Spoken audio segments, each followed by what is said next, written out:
Chapter 5. The Management of Hope. The days were supposed to be bright, but as the leaves turned brittle and the sky in the Pacific Northwest deepened into a permanent shade of slate, a new kind of shadow began to stretch over us. It had a name, Karen. In those early weeks, I was still trying to map out a geography of Orlando's life. He was living in the same house as Karen.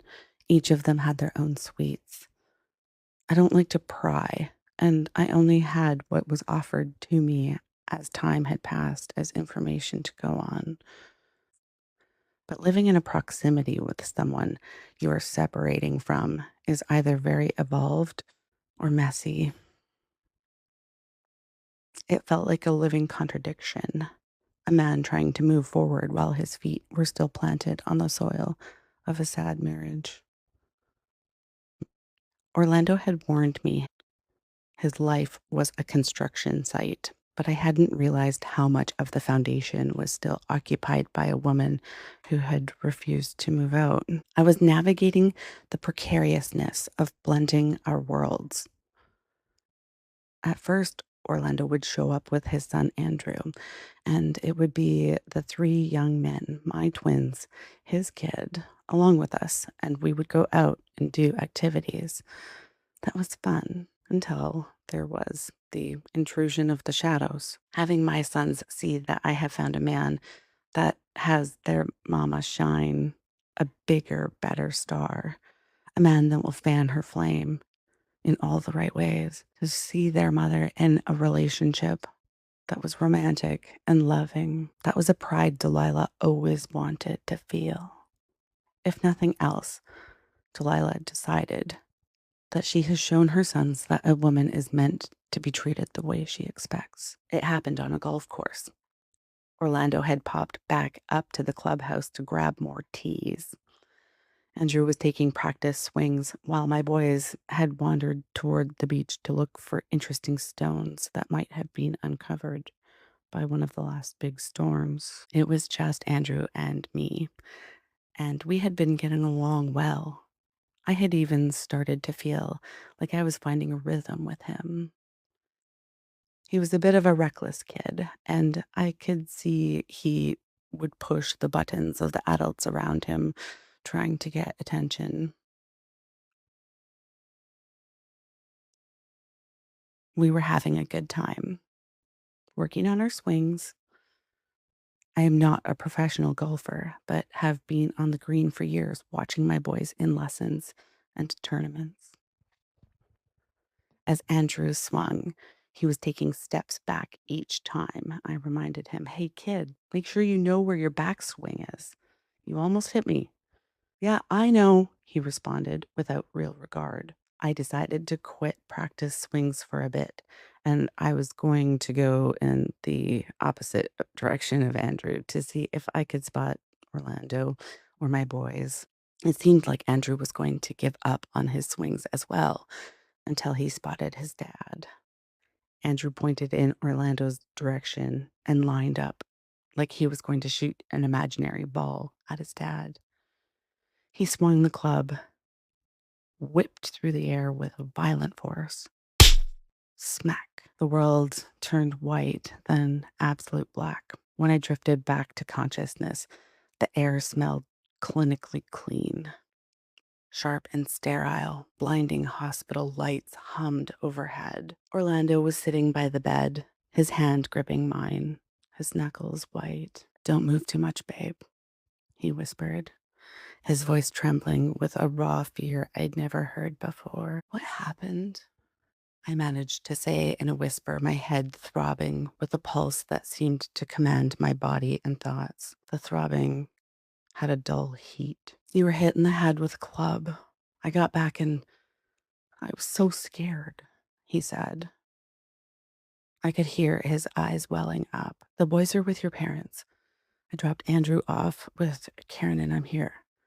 There's nothing to worry about." That week in the hospital was a blur of hazy, flickering awareness. Every time I woke up, Orlando was there, ready to tend to any request. When he finally brought me home, He went into overdrive, cleaning the house, changing linens, and setting me up with snacks and my favorite shows. He was the perfect protector. But as he stood by the door to leave for his place, I could hear the tension in his voice. They're mad. I'm behind on house chores. He muttered, a reminder that even there, in my sanctuary, the gravity of his past life was pulling at him. The silence after he left was interrupted by a text from Karen. A brief, hopeful second, I had thought that maybe the injury had bridged a gap between us. I had tried to have a friendship with her, inviting her for tea or dinner a few times, but Karen had always responded with some version of, that's not necessary. Looking at my screen quickly dissolved the illusion of any kind word from her. Andrew is upset that you have taken away golf. That was supposed to be time for just him and his dad. My instinct was to be calm, to be the good kid who didn't cause trouble, and to push my feelings all the way down. Balancing in my boundaries was something I was still working on. I just got out of the hospital. Building a relationship with Andrew was a pleasure. Thank you for sharing your feelings, is what I managed to text back. The reply was instantaneous, a digital hiss. These aren't my feelings. Andrew did like you, kind of, until this incident you just had golfing. The screen filled with paragraph after paragraph of vitriol and venomous statements, repeating the same accusations until it ended with, "You're not allowed to be around my kid anymore. Get out of our lives." Jeez, whatever version of this Orlando was enduring behind closed doors. He arrived days later, looking utterly defeated. My guess is he had to catch up on his house chores, and he probably heard a lot about Andrew and me not spending time together anymore. As a protection for my kids, I didn't bring them around Orlando all that much after this either. My kids were being polite to Andrew anyhow. They would never say anything about it, but I could see the surprise on their faces the way Andrew talked to his dad. I could see the embarrassment on Orlando's face as he started to realize how different his relationship with his kid was. My relationship with my kids has never included yelling demands and tantrums. A few weeks later, we tried to find our rhythm again. It was Friday, and for the first time in a long time, we had a quiet evening ahead. Hey, babe, can I ask for something specific for dinner tonight? If you have time, his text read. Of course, I replied. Oh, as you wish, I typed back. A smile came over my face. I loved that he just told me what he wanted. In the past, I would have spent hours playing a guessing game that always left me exhausted of figuring out what to make. See you tonight. I can't wait, he texted back. I finished a second cup of coffee and looked up some faux recipes, but then the panic set in. My grandma taught me that if you cared about someone, you make them things from scratch. A quick search of recipes online told me that the broth alone takes 24 to 48 hours to make properly. I wandered to the grocery store and through the aisles in a mildly frantic manner, wondering how I'd failed the first real request he'd made in a while. Suddenly, the phone buzzed. I also like charcuterie, Orlando's message. My heart stopped. Was I that transparent? Good. Pho will have to be a future menu item, I texted back. I know, he replied, but I got your mind focused on something else for a bit, didn't I? And also, I knew that if I had mentioned it, I would eventually get some from you, right?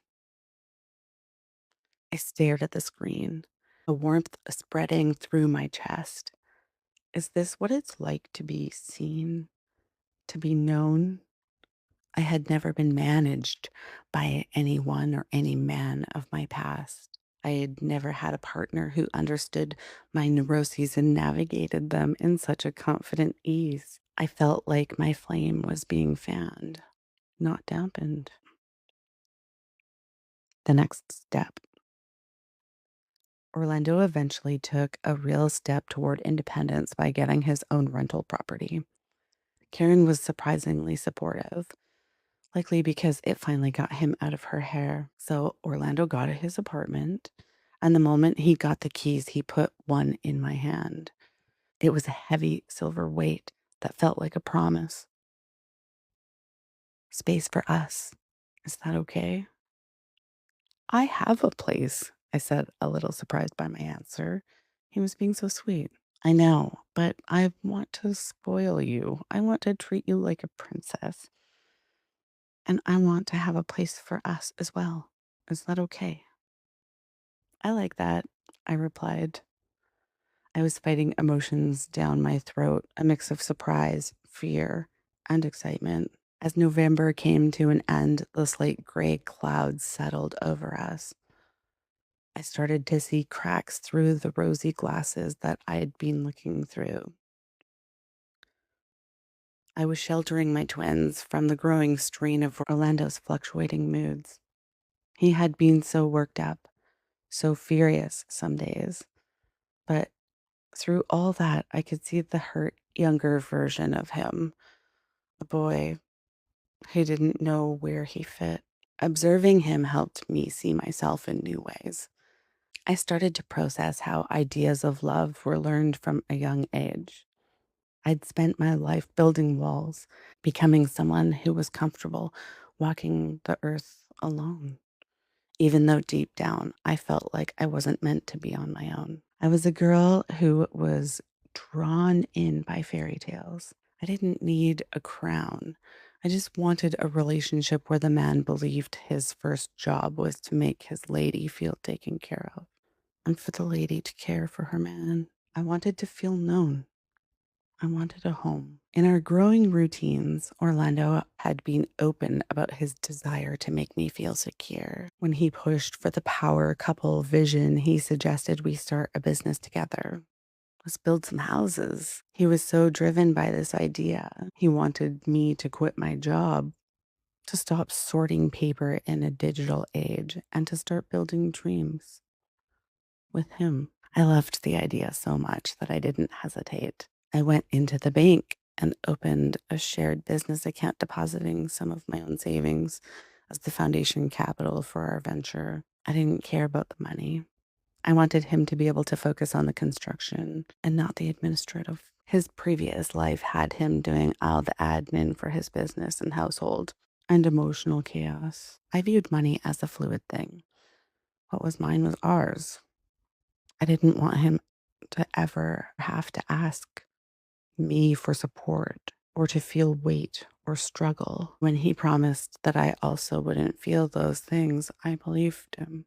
I felt seen. A true love relationship doesn't get troubled by things like money. Even though there were things to be hopeful about, cracks remained. Next week was supposed to be ours. He was going to stay with me while Karen visited her family. Then the floor dropped out. Orlando was pulled away for a family ski trip. He was now expected to join Karen's plan. The disappointment was a physical weight. Through my journaling, I realized that disappointment lives in the space between expectations and reality. There was no use yelling at him. He was in an impossible position, trying to make the ghost of his past and the hope of his future exist in the same moment. He was caught, stuck. So I was patient. I was understanding. I was the good kid again, waiting, pushing my own wants and needs aside. While they were away, I went to his new apartment and used the key. I couldn't bear the thought of him coming back to a cold, empty box. The bare minimum of furnishings were in his place. We didn't have spare time to put decor of any kind in there yet. I bought the best little Christmas tree I could afford, a modest pre-lit thing, and decorated it with gold and red ribbons. I wanted him to see a glimmer of the upcoming Christmas holiday when he walked in the door. I didn't know then that my gesture, done with love, would be used as a weapon against us.